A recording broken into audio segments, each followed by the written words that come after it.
জুলাই বিপ্লবের ঘোষণাপত্র নিয়ে জেলায় জেলায় ছুটছেন বৈষম্য বিরোধী ছাত্র আন্দোলন ও জাতীয় নাগরিক কমিটি। জুলাই গণহত্যার বিচার সহ ৭ দফা দাবি সম্বলিত লিফলেট বিতরণ করছে সংগঠন দুটি।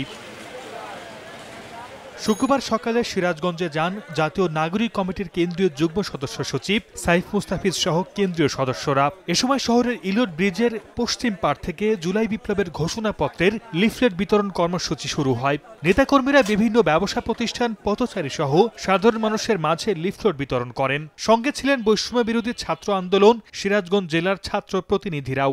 আমরা তাদেরকে বলেছি তারা ঘোষণাপত্রে কি দেখতে চায়, তারা সবার আগে বলেছে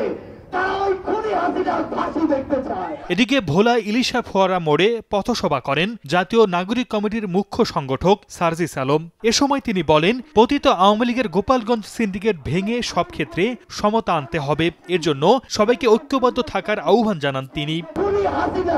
যেভাবে প্রত্যেকটি জায়গায় গোপালগঞ্জের সিন্ডিকেট বসিয়েছে সেগুলোকে শেষ করে সমতার একটি সিস্টেম চায়। বরিশালেও জুলাই বিপ্লবের ঘোষণাপত্রের লিফলেট বিতরণ করেছে বৈষম্য বিরোধী ছাত্র আন্দোলন ও জাতীয় নাগরিক কমিটি। এ সময় জাতীয় নাগরিক কমিটির যুগ্ম সদস্য সচিব ডাক্তার মাহমুদা আলম মিতু সহ স্থানীয় নেতারা উপস্থিত ছিলেন। সর্দার মোহাম্মদ আরিফ, সময় সংবাদ।